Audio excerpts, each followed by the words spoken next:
Estamos grabando, vamos a compartir.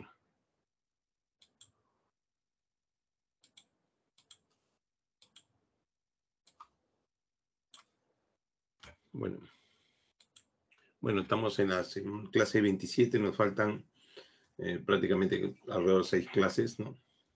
Exactamente nos faltan, estamos acá en revaloración, tenemos clases hasta el 32, ¿no? Nos falta 1, 2, 3, 4, 5.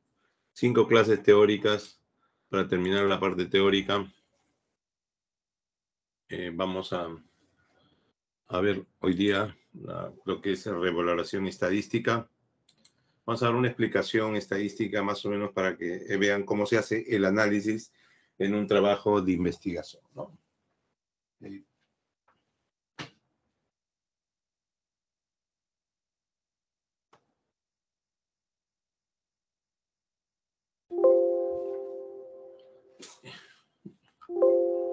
Bueno, este es el esquema general cuando nosotros hacemos una investigación, donde vamos a evaluar de la población, vamos a tomar una muestra, es decir, vamos a crear un grupo de individuos y el investigador va a hacer esa relación y en la muestra vamos a obtener algunos datos y resultados, que luego esos resultados vamos a mencionar que estos representan al total de la población, ¿no?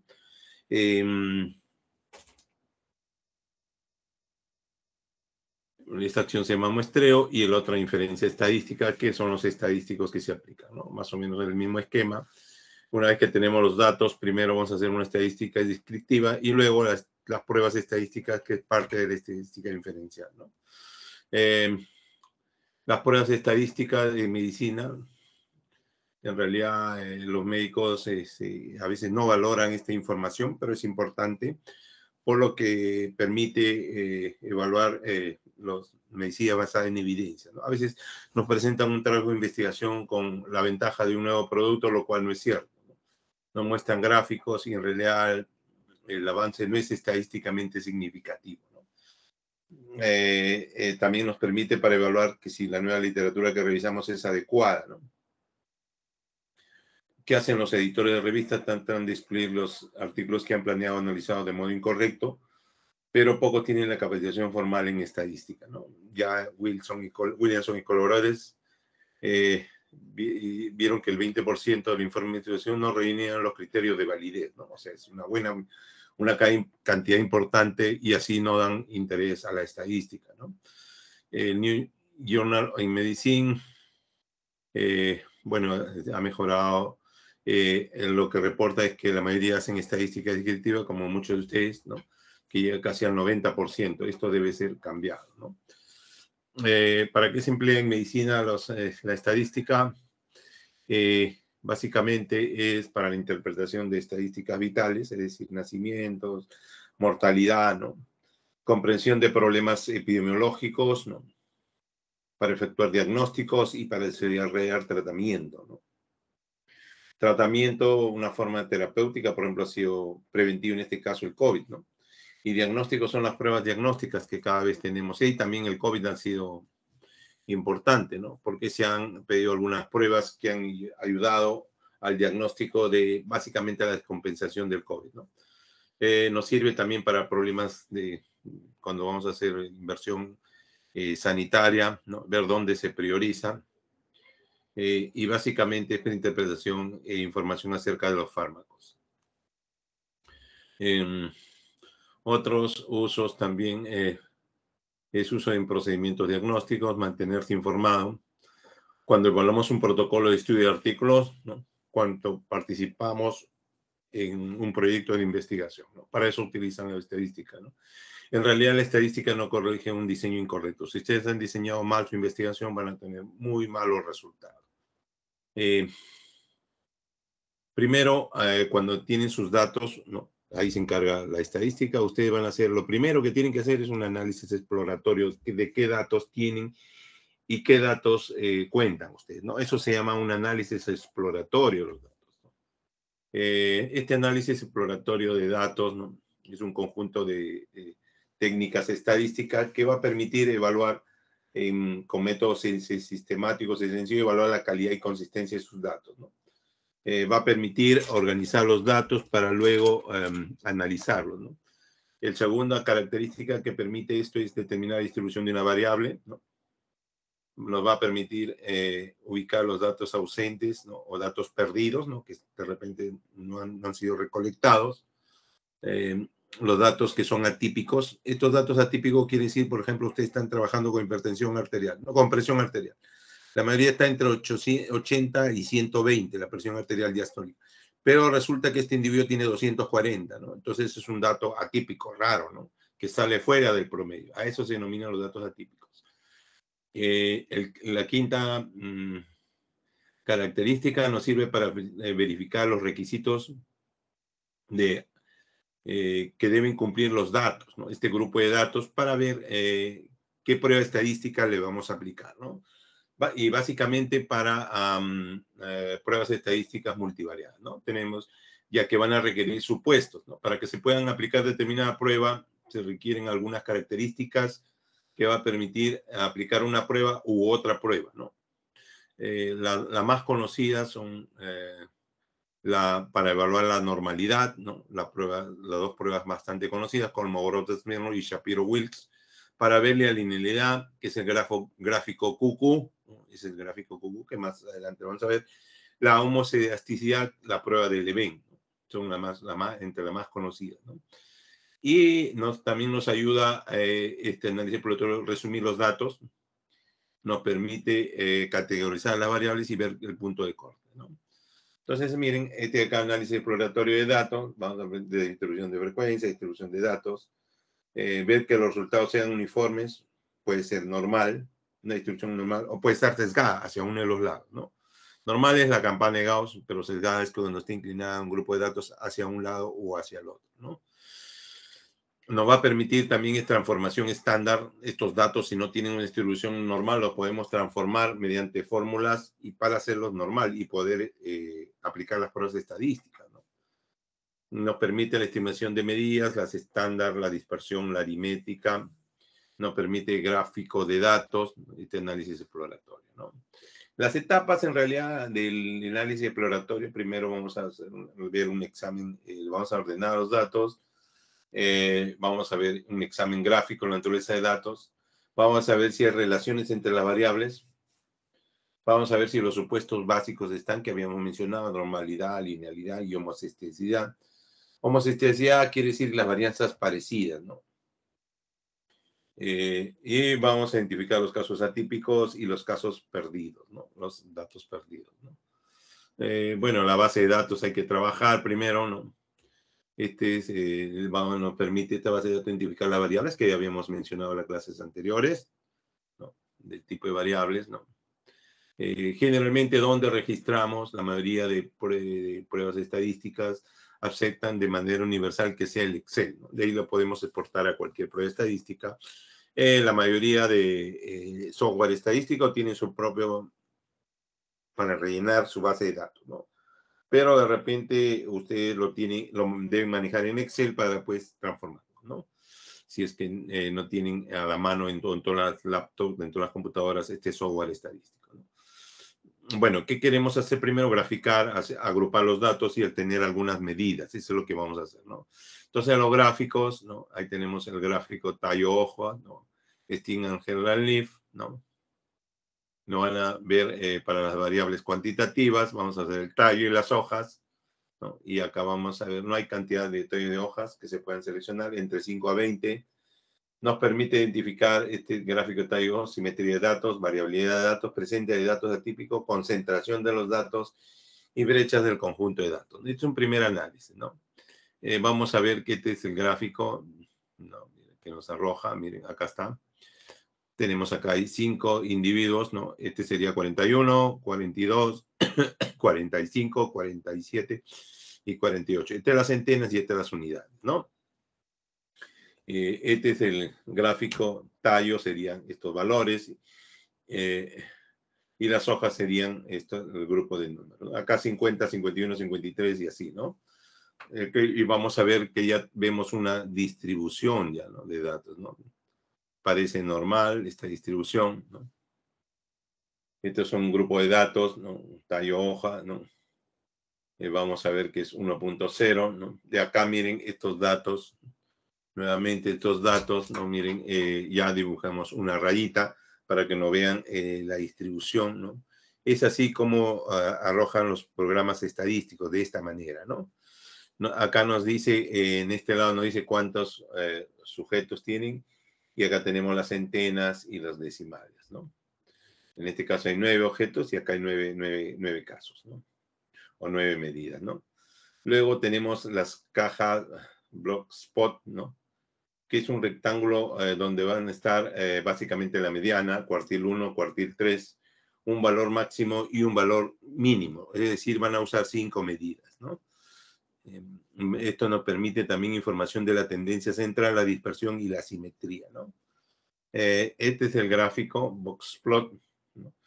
Acá la medición es el rango intercuartil, ¿no? Este es el rango intercuartil, ¿no? Que da Q1 y Q3, que son los bigotes, y también nos permite ver los atípicos, ¿no? Y este es el gráfico de cajas boxplot, donde van a ver un valor superior, un límite superior, el cuartil 3, la mediana en el centro, el cuartil 1 y el límite inferior. Y ahí están los 5 datos que les había mencionado, ¿no? Este es así, y este es como arroja el SPSS, ¿no? O el Minitab también arrojan de esa manera, ¿no? Y ahí nos dan los valores en una escala que vamos a evaluarlo el monto, ¿no? Miren, acá tiene los valores y esta es la caja boxplot, ¿no? Y pueden ser varias cajas, ¿no? Pueden ser, por ejemplo, en este caso es dinero, en cheque, en efectivo y con tarjeta, cómo se distribuyen. Y estos son los valores outliers, o valores extraños o valores raros, ¿no? Miren, con un asterisco.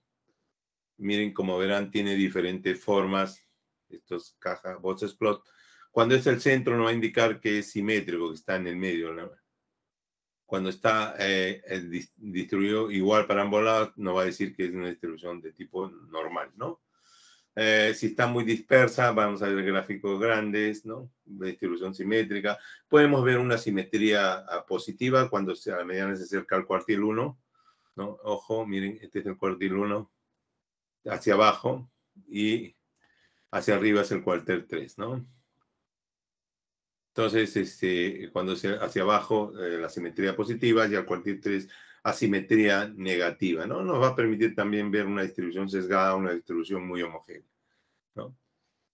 Este es con dos datos atípicos, el valor 52 y 18, o también puede ser el individuo 52 y 18, ¿no? Este es el peso perdido en una semana de tratamiento con una dieta, ¿no?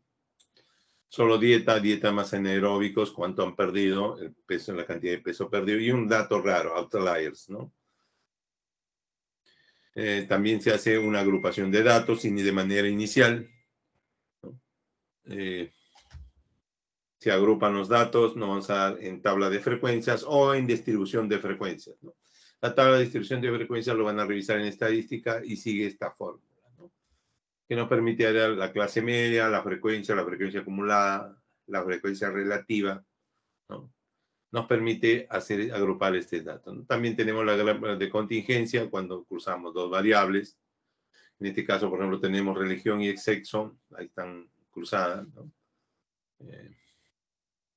Cómo obtener las medidas, que era el otro objetivo a alcanzar. Las medidas en realidad se tienen dos, ¿no? Dos tipos, vamos a ver, ¿no? Vamos a identificar parámetros cuando se refiere a la población, y estadísticas cuando se refiere a la muestra, ¿no? Bueno, entonces ya hemos hecho el análisis exploratorio que nos permite ver si es el adecuado o no adecuado, y luego vamos a ver las estadísticas descriptivas, ¿no? En ese caso, la estadística descriptiva vamos a tener medida de tendencia central, dispersión y posición relativa, ¿no? La de tendencia central son estas medidas: media, mediana, moda, media geométrica y media armónica, ¿no? La media aritmética, no voy a detenerme en esto. La mediana, también eso lo han hecho en su curso de estadística. Moda, media armónica y las medidas de dispersión. De acá lo más importante es la varianza y la desviación estándar, que es lo que se usa como esta medida de inversión. También está incluido el recorrido, el intervalo, la varianza. Esta es la fórmula, ¿no? La desviación estándar es la raíz cuadrada de la varianza. O sea, así que casi diríamos que es lo mismo. Y tenemos otro grupo de mediciones, que es la de posición. Puede ser percentiles cuando es por ciento, deciles cuando la población estudiada está dividida en 10 y cuartiles cuando está dividida en 4. Los cuartiles han servido para el gráfico Boss's plot, ¿no? Tenemos los percentiles, ¿sí? Esta es la fórmula con la que se calcula, ¿no?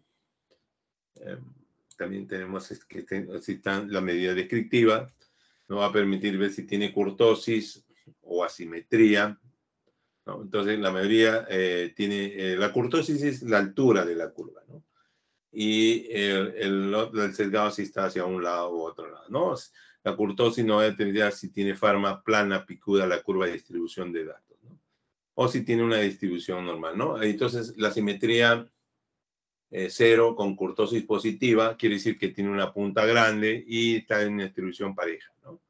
Asimetría positiva, que está hacia un grupo de datos, y la curtosis positiva también, ¿no? Una desviación estándar grande cuando es amplia. Y así tenemos los diferentes gráficos, cada uno con su interpretación, ¿no? Por ejemplo, tenemos una simetría negativa, curtosis positiva que te hace a un lado y la desviación estándar chica, ¿no? ¿Por qué? Porque es pequeña la dispersión de datos, ¿no? Es picuda, ¿no?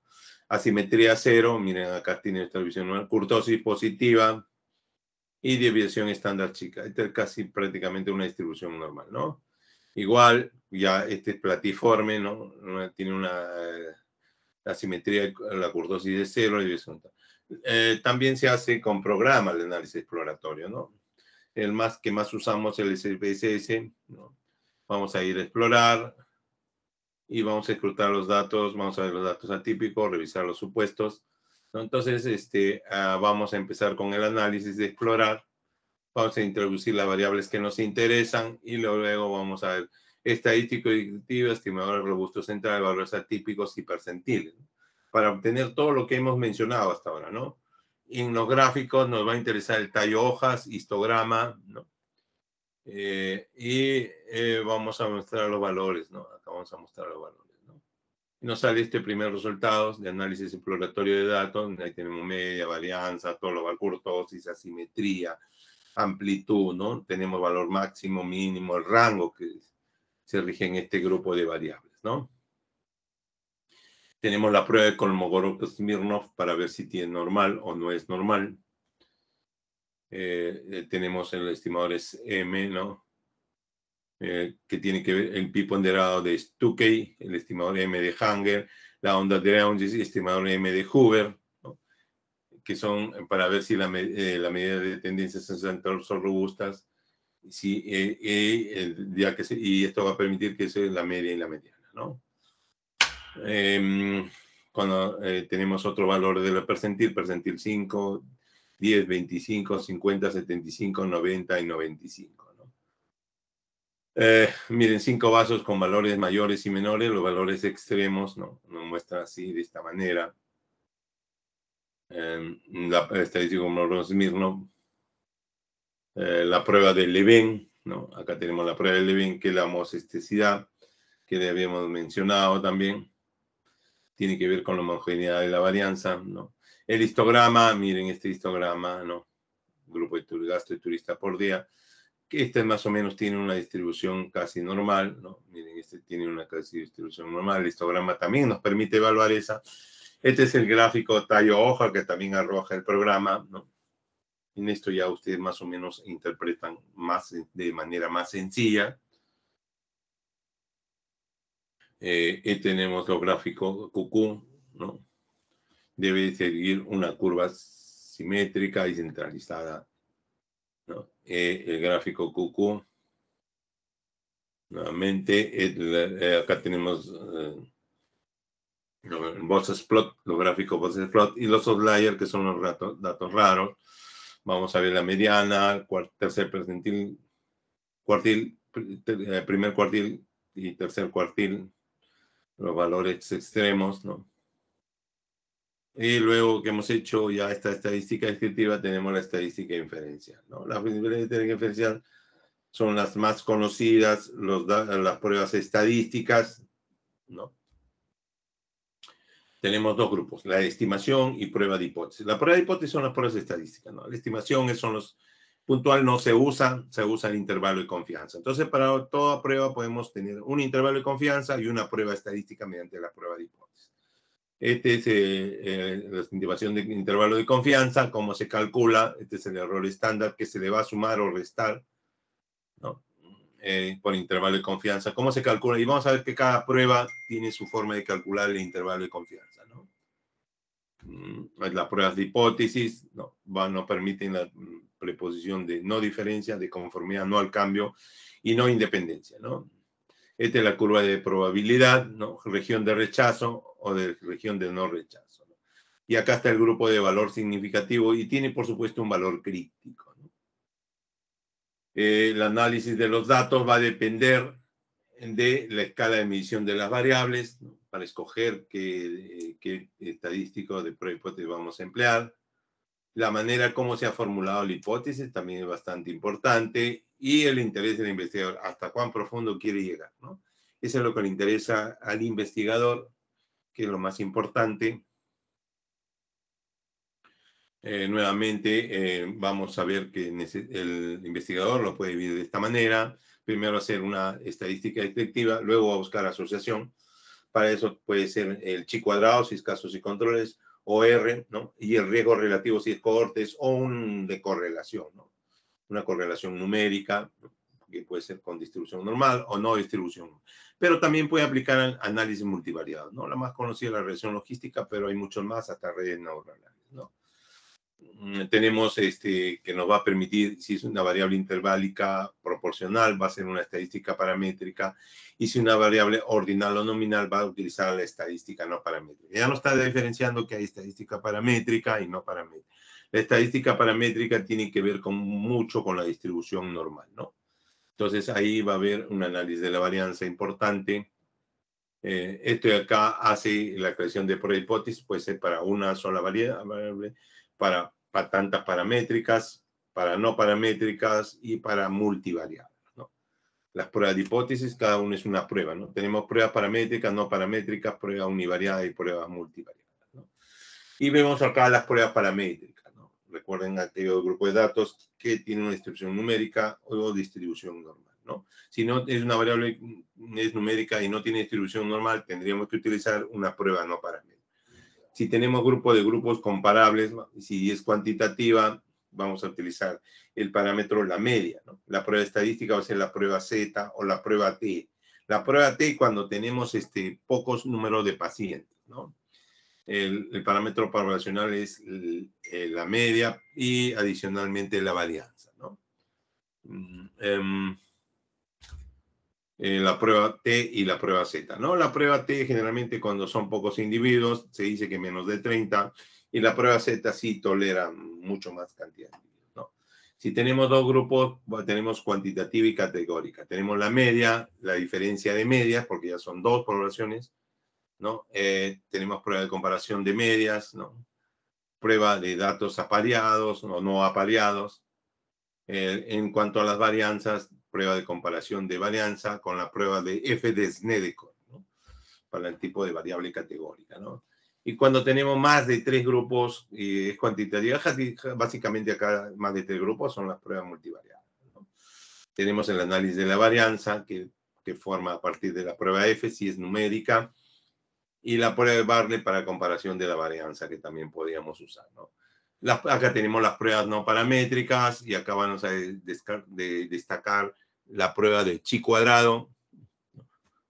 Puede ser en forma de bondad de ajuste, que es una variable de chi cuadrado. La prueba de Kolmogorov de Smirnov, ¿no? Pero si es, no tiene distribución, no tiene un modelo determinado, tiene un efecto antes y después, vamos a emplear la prueba de signo o la prueba de Udy-Wilcoxon. Podemos utilizar la prueba de McNemar, que es una variante de la prueba chi cuadrado. Si tenemos dos grupos, si es ordinal o cuantitativa, ponemos la prueba de Mann-Whitney y la prueba exacta de Fisher, ¿no? Generalmente esto tiene una importancia, ¿no? La prueba de Fisher es una variante de la prueba de chi cuadrado cuando la frecuencia esperada en un casillero es menor de 5, ¿no? Y cuando tenemos más de 3, si es ordinal o cuantitativa, tenemos la prueba de Kruskal-Wallis, la prueba de Friedman, ¿no? Si es categórica, comparación de proporciones mediante la prueba de chi cuadrado, y tenemos la prueba de Cochrane, ¿no? Cuando tenemos comparación de tratamientos. Como verán, ya van apareciendo una serie de variables, ¿no? Y vamos a ver el diseño, ¿no? Y acá básicamente están todos los diseños, ¿no? El tipo de variable, ¿no? Y acá vamos a seleccionar de acuerdo a la variable dependiente, si es ordinal. Si interés de posición es la media, vamos a aplicar la prueba de rango de Wilcoxon o una prueba de signo. Si el interés es la dispersión, vamos a la amplitud o intercuartílica, ¿no? Nuevamente, ¿qué tipo de distribución tiene? Si es solamente una variable, ¿no? Si es proporción, puede ser binomial la distribución. Si tiene un desenlace, un resultado medio raro, Poisson, ¿no? Poisson, la distribución de Poisson, ¿no? Y si tiene tasas, tiene que ser aprobación normal o una aprobación de una distribución de Poisson, ¿no? Este es el método de una bivariante, ¿no? Dos variables, ¿no? Tenemos que utilizar, si es numérica netamente y mide promedio, la T de Student, ¿no? Igual, ¿no? Te puede ser, si hay que, la variable independiente nominal puede hacer una regresión lineal, si es que hubiese relación entre uno y otro, o podemos hacer un análisis de correlación, ¿no? Tenemos el coeficiente de correlación de Pearson, ¿no? Cuando es normal, ¿no? Luego tenemos la T de Student o la Z de Fisher que podemos utilizar, ¿no? Igual, para una ordinal tenemos básicamente la prueba McWhinnie o prueba de la mediana y el coeficiente de otro lado, el coeficiente de correlación de Spearman con la prueba de Spearman, ¿no? Para esto se necesitan este tipo de pruebas que hemos mencionado, se necesitan programas estadísticos, sí que no tienen la fórmula o el cálculo es muy tedioso. Ahí vemos algunos grupos de software estadísticos. Notamos en SPC 26, ¿no? Y el Minitab está en 17, ¿no? Bueno, este es un programa que se encuentra a veces gratuito, EpiInfo, podemos utilizarlo, ¿no? Que nos permite calcular algunos estadísticos, el EpiInfo 2000, el SPSS, ¿no? Acá vemos la variable, la ventana de variables, ¿no? Luego tenemos el Stata, bien potente, ¿no? En realidad, bueno, esta es una copia, dice que está licenciada para los Castillo, pero no es así, es una copia, ¿no? Con una copia que lo estamos utilizando como es temporal, ¿no? Este es uno de los más potentes, tiene mucha potencia, unos resultados importantes y los americanos lo usan con bastante frecuencia, ¿no? Luego tenemos una prueba estadística .0, ahí vemos la base de datos, ¿no? Tenemos la prueba Minitab, ¿no? Miren, este es el programa Minitab, que también lo tenemos instalado, ¿no? Y eso es lo que les quería traer, ¿no? Básicamente eso es lo que les quería traer. No sé si tengan preguntas, alguna pregunta o algún aporte.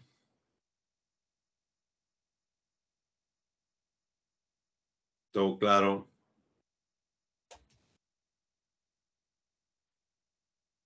Bueno, si no hay preguntas, nos vamos a quedar ahí.